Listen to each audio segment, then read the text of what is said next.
বিদ্যুৎ ও জ্বালানি খাতে ভর্তুকি অর্ধেকের নিচে নামিয়ে আনা হয়েছে। 2025-26 অর্থ বছরের বিদ্যুৎ ও জ্বালানি খাতে 37,000 কোটি টাকার ভর্তুকি বরাদ্দ রাখা হয়েছে।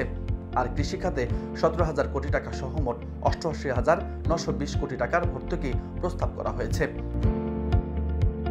বরাদ্দকৃত ভর্তুকি 2024-25 অর্থ বছরে সংশোধিত ভর্তুকির বাজেটের তুলনায় 20,128 কোটি টাকার কম, আর অনুমোদিত বাজেটের তুলনায় 905 কোটি টাকা বেশি।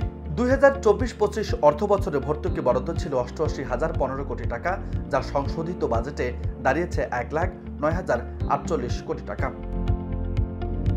বিদায়ী অর্থ বছরের সংশোধিত বাজেটে বিদ্যুৎ খাতে 62,000 কোটি টাকার ভর্তুকি প্রদান করা হয়েছে। ওই বছরে বিদ্যুতের পরেই ছিল গ্যাস ও অন্যান্য খাতে 21,750 কোটি টাকা। এছাড়া খাদ্যে ভর্তুকি প্রদান করা হয়েছে 8,049 কোটি টাকা। এদিকে 2019-20 অর্থ বছর থেকে বাড়ন্ত রয়েছে বাংলাদেশের বিদ্যুৎ উন্নয়ন বোর্ডের ভর্তুকির পরিমাণ। 2019 থেকে 20 অর্থ বছরে ভর্তুকি ছিল 7,439 কোটি টাকা। পরের বছরগুলোতে যথাক্রমে 8,945 কোটি, 11,963 কোটি এবং 23,000 কোটি টাকা।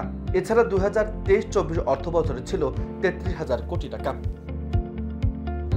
ওই বছরগুলোতে জ্বালানি খাতের পারদ ছিল ঊর্ধ্বমুখী। তবে এলএনজি আমদানি লাগাম টেনে 2023-24 অর্থ বছরে ভর্তুকি কমিয়ে আনা হয়। ওই বছরে গ্যাস ও অন্যান্য খাতে ভর্তুকি দেওয়া হয় 8,220 কোটি টাকা, যা আগের অর্থ বছরে ছিল 21,300 কোটি টাকা।